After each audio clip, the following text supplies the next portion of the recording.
श्री स्वामी समर्थ. जय जय स्वामी समर्थ. स्वामी समर्थ महाराजांच्या कृपेने तुमच्या सर्व चांगल्या इच्छा मनोकामना पूर्ण व्हाव्यात ही स्वामीचरणी प्रार्थना करून आजच्या व्हिडिओला सुरुवात करते. येत्या गुरुवारी म्हणजे 21 नोव्हेंबर 2024 या दिवशी आलेला आहे वर्षातील शेवटचा गुरुपुष्यामृत योग. जेव्हा पुष्य नक्षत्र हे गुरुवारी येते तेव्हा गुरुपुष्यामृत योग हा तयार होतो. हे पुष्य नक्षत्र इतकं शुभ मानलं जातं की सर्व देवी देवता या पुष्य नक्षत्राची पूजा करतात असे म्हटले जाते. पुष्य नक्षत्राला सर्व नक्षत्रांचा राजा देखील म्हटलं जाते. या दिवशी देवांची पूजा अर्चा केल्याने व्यक्तीला जीवनाच्या प्रत्येक क्षेत्रात यश मिळते. त्याचबरोबर सर्व इच्छा मनोकामना देखील पूर्ण होतात. पुष्य नक्षत्र म्हणजे पोषण करणारी शक्ती, ऊर्जा देणारी शक्ती होय. गुरुपुष्यामृत इतके महत्त्वाचे आहे. त्यामुळे या दिवशी अनेक जण सोने चांदी खरेदी करतात. असे म्हणतात की या दिवशी थोडे जरी सोने चांदी खरेदी केले तर ते कधीच विकण्याची किंवा मोडण्याची वेळ येत नाही आणि आपल्या धनामध्ये वाढच होत जाते, आपली भरभराट होत जाते. त्यामुळे अनेक जण या दिवशी थोडे तरी सोने चांदी खरेदी करतात.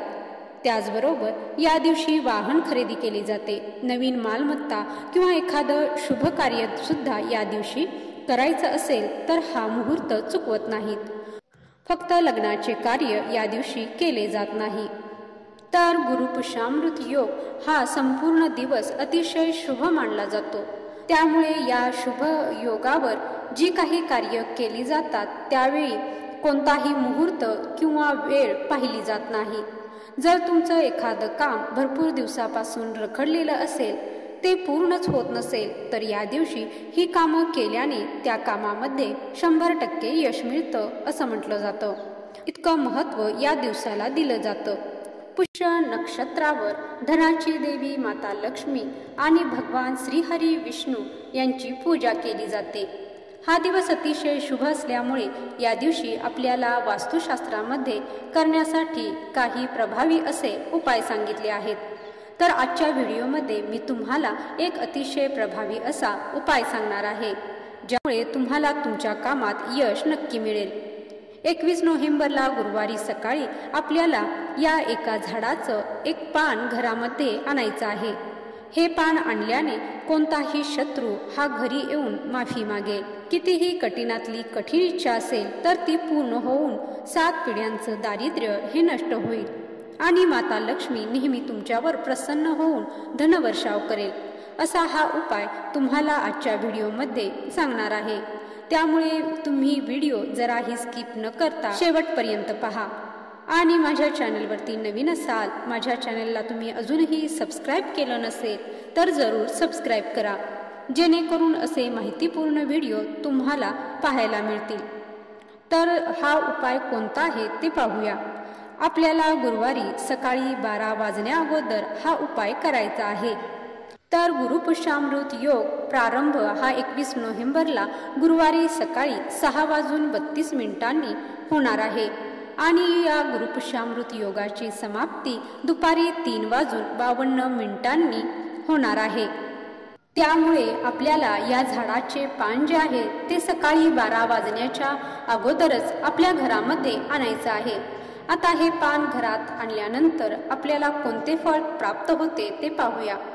तुमच्या जीवनामध्ये एखादा शत्रू असेल, मग तो शत्रू तुम्हाला ज्ञात असेल किंवा अज्ञात असेल, तो गुप्त शत्रू असेल किंवा तुम्हाला माहीतही असेल, तर त्या शत्रूमुळे तुमच्या जीवनामध्ये काही अडथळे येत असतील, महत्त्वाच्या कामांमध्ये अडचणी येत असतील आणि त्या व्यक्तीमुळे आपली प्रगती होत नसेल तर अशा शत्रूंना नष्ट करण्यासाठी, त्यांच्यापासून मुक्तता मिळवण्यासाठी हा उपाय खूप प्रभावी मानला जातो. आपल्या अवतीभोवती खूप निगेटिव्हिटी असते आणि त्याचा आपल्या जीवनावरती परिणाम होत असतो आणि हे सुद्धा एक प्रकारचे आपले शत्रूच आहे. त्यामुळे दृश्य अदृश्य शत्रूपासून मुक्ती मिळवण्यासाठी हा उपाय करायचा आहे. तसेच जर तुमच्या मनामध्ये भरपूर दिवसापासून एखादी इच्छा असेल, मग ते इच्छा तुमचे घर व्हावी म्हणून असेल किंवा तुमच्या संततीबद्दल असेल, मुलाला नोकरी मिळावी यासाठी असेल किंवा एकूणच आपल्या कुटुंबाची प्रगती व्हावी यासाठीची तुमची जी इच्छा असेल तर ती इच्छा पूर्ण होण्यासाठी हा उपाय तुम्ही करू शकता. बऱ्याच वेळा आपल्याला भरपूर इच्छा असतात आणि त्या इच्छा पूर्ण करण्यासाठी आपण आयुष्यात भरपूर कष्ट करत असतो, मेहनत घेत असतो. परंतु कधीकधी कितीही प्रयत्न केले तरी आपल्या कष्टाला, मेहनतीला म्हणावी तशी साथ मिळत नाही किंवा नशिबाची साथ मिळत नाही. आणि म्हणूनच जर तुम्ही गुरुपुष्यामृत योगावर हा जो उपाय आहे तो केला तर नक्कीच तुमच्या प्रयत्नांना यश मिळेल आणि तुमच्या कुंडलीतील ग्रह हे मजबूत होऊन तुमची प्रत्येक मनोकामना पूर्ण करतील. जो व्यक्ती गुरुपुष्यामृत योगावरती हा उपाय करतो तर त्या व्यक्तीच्या जीवनातील सर्व अडचणी हळूहळू दूर होतात आणि प्रत्येक कामात यश मिळते, प्रगतीचे मार्ग खुले होतात आणि नशिबाची साथ जी आहे ते तुम्हाला मिळायला चालू होते. तर वास्तुशास्त्रामध्ये अशी काही झाडे आहेत, त्या झाडांची पूजा केली जाते. त्या पवित्र झाडांमध्ये साक्षात देवी देवतांचा वास असतो असे म्हटले जाते आणि म्हणूनच विशेष तिथीवर या ठराविक झाडांची पूजा केली तर देवी देवता प्रसन्न होतात, आपल्या सर्व इच्छा मनोकामना पूर्ण करतात, तसेच अखंड पुण्याची प्राप्ती होते. तर त्यातीलच एक झाड आहे ते म्हणजे औदुंबराचे झाड.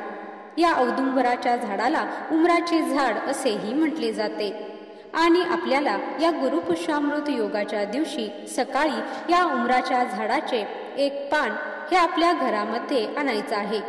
साक्षात श्री दत्तगुरूंचा निवास असलेलं पवित्र वृक्ष म्हणून औदुंबराच्या झाडाची ख्याती आहे. 21 गुणांनी परिपूर्ण औदुंबर वृक्षाखाली सद्गुरू माऊली श्री गुरुदेव दत्तांनी साधना केली होती. औदुंबराला भूतलावरील कल्पवृक्ष असे देखील म्हणतात, कारण प्रभू विष्णूंनी औदुंबराला आशीर्वाद दिला आहे की याला सदैव 12 महिने फळे येतील. तसेच या झाडाची पूजन व भक्ती केल्याने सर्व मनोकामना पूर्ण होतील. या झाडाच्या फक्त दर्शनाने तुमचा क्रोध शांत होईल. तसेच या झाडाच्या नियमित प्रदक्षिणा घातल्याने अपत्य प्राप्ती होते. औदुंबराच्या सेवेने जन्मोजन्मीची पापे देखील नष्ट होऊन इच्छित फलप्राप्ती होते. इतकं महत्त्व या वृक्षाला आहे आणि गुरुवारच्या दिवशी या झाडाची पूजा केल्याने, या झाडा संबंधित काही उपाय केल्याने तुमच्या सर्व इच्छा मनोकामना पूर्ण होतात. म्हणून आपल्याला गुरुवारच्या दिवशी 1 तांब्याभर पाणी घ्यायचं आहे आणि त्या तांब्याच्या कलशामध्ये आपल्याला शुद्ध पिण्याचं पाणी भरून घ्यायचं आहे. त्यामध्ये तुम्हाला 1 गुळाचा खडा टाकायचा आहे. त्याचबरोबर कच्चं गाईचं दूध घालायचं आहे आणि गाईच्या शुद्ध तुपाचा दिवा तुम्हाला प्रज्वलित करून घ्यायचा आहे. 2 अगरबत्ती घ्यायच्या आहेत. त्यानंतर 21 अखंड तांदूळ घ्यायचे आहेत. त्या तांदळावरती हळदी कुंकू टाकून तुम्हाला लाल पिवळ्या अक्षता तयार करायच्या आहेत. या सर्व वस्तू घेऊन तुम्हाला औदुंबराच्या वृक्षापाशी जायचं आहे आणि तिथं गेल्यानंतर सर्वप्रथम तुम्हाला दिवा प्रज्वलित करून अगरबत्ती लावून घ्यायची आहे. या झाडाला हळदी कुंकू लावायचं आणि 1 लोटा जल अर्पण करायचं आहे. त्यानंतर तुम्ही ज्या अक्षता आहेत त्या तुम्हाला त्या वृक्षाच्या मुळाला अर्पण करायच्या आहेत. यानंतर तुम्ही या वृक्षाला 7 प्रदक्षिणा घालायच्या आहेत आणि प्रदक्षिणा घालत असताना अगदी शांतपणे, कोणतीही घाई गडबड न करता निर्मळ मनाने प्रदक्षिणा पूर्ण करायच्या आहेत. ही प्रदक्षिणा करत असताना तुम्ही दिगंबरा दिगंबरा श्रीपादवल्लभ दिगंबरा या मंत्राचा जप करायचा आहे. यानंतर या झाडाचे दर्शन घेऊन तुम्हाला या झाडाचं 1 पान जे आहे ते तोडायचं आहे. जर झाडापाशी खाली गळून पडलेलं पान असेल तर ते तुम्हाला घ्यायचं आहे आणि समजा जर पान गळलेलं नसेल तर झाडाची क्षमा मागून तुम्ही झाडाचं 1 पान तोडून घ्यायचं आहे आणि ते घरी आणायचं आहे. घरी आल्यानंतर ते पान तुम्ही स्वच्छ धुवून घ्यायचं. त्यावरती थोडंसं कुंकू लावायचं. कुंकवामध्ये थोडं पाणी टाकून त्याचा गंध बनवायचं आणि 1 काडी जी आहे ती घ्यायची. त्या काडीने तुम्ही त्या पानावरती तुमची इच्छा लिहायची आहे. अगदी 2 ते 3 शब्दामध्ये तुम्हाला इच्छा लिहायची आहे. जसे की तुम्हाला नोकरी हवी असेल तर नोकरी असा हा शब्द लिहायचा आहे, किंवा आर्थिक प्राप्तीसाठी किंवा तुमचं एखादं काम व्हावं यासाठी माझे काम होऊ दे, किंवा पैसे, लक्ष्मी प्राप्ती असे शब्द तुम्ही त्यावरती लिहायचं आहे. जर तुमच्या 2-3 इच्छा असतील तर तुम्ही तेवढी पानं आणायची आहेत. एका पानावरती एकच इच्छा लिहायची आहे. यानंतर काय करायचं आहे की एक प्लेट घ्यायची आहे. त्या प्लेटमध्ये तुम्हाला त्याच कुंकवाने एक स्वस्तिक काढायचं आणि त्या स्वस्तिकावरती मुठभर तांदूळ अर्पण करायचा आहे आणि त्या तांदळावर तुम्हाला ते जे पान आहे ते ठेवायचं आहे. पान ठेवताना देठ हा तुमच्या समोरच्या बाजूने करायचा आहे. त्या पानावरती हळदी कुंकू, अक्षता, फुले अर्पण करायचे आहेत. त्याचबरोबर धूप, दीप, अगरबत्ती ओवाळून घ्यायचा आहे आणि तिथे बसून तुम्हाला श्री दत्तगुरूंचा श्रीपादवल्लभ दिगंबरा या मंत्राचा 108 वेळा जप करायचा आहे. तसेच 3 वेळा महालक्ष्मी अष्टक पठण करायचं आहे. संपूर्ण दिवसभर हे पान तुम्हाला तुमच्या देवघरामध्ये ठेवायचं आहे. सायंकाळी 4 नंतर तुम्हाला एक लाल रंगाचा कपडा घ्यायचा आहे आणि त्यामध्ये हे पान तुम्हाला ठेवायचं आहे. त्याचबरोबर ज्या तांदळावर तुम्ही हे पान ठेवलं होतं तर त्या तांदळातील तुम्हाला 21 अखंड तांदूळ घेऊन त्यावरती हळदी कुंकू टाकून तुम्हाला या अक्षता त्या पानासोबत त्या लाल कपड्यामध्येच ठेवायच्या आहेत आणि त्याला गाठ मारायची आहे. आणि ज्या झाडाचं पान तुम्ही आणलं होतं त्या झाडापाशी तुम्हाला हे पान घेऊन जायचं आहे आणि त्या झाडाच्या एखाद्या फांदीला तुम्हाला हे जे गाठोडं आहे ते बांधायचं आहे आणि तुमची इच्छा पुन्हा एकदा बोलून दाखवायची आहे. त्या झाडाचं दर्शन घेऊन तुम्हाला घरी यायचं आहे. तर असा हा छोटासा उपाय तुम्हाला गुरुपुषामृत योगावरती करायचा आहे. नक्कीच हा उपाय करून पहा. उपाय केल्याने तुम्हाला प्रत्येक कामात यश मिळण्यास सुरू होईल. नशीब तुम्हाला साथ देईल आणि तुमची कठीणातली कठीण इच्छा पूर्ण होईल. तर आजचा हा माहितीपूर्ण व्हिडिओ आवडला असेल तर व्हिडिओला लाईक करा, शेअर करा आणि माझ्या चॅनलला सबस्क्राईब करा. व्हिडिओ शेवटपर्यंत पाहिल्याबद्दल धन्यवाद.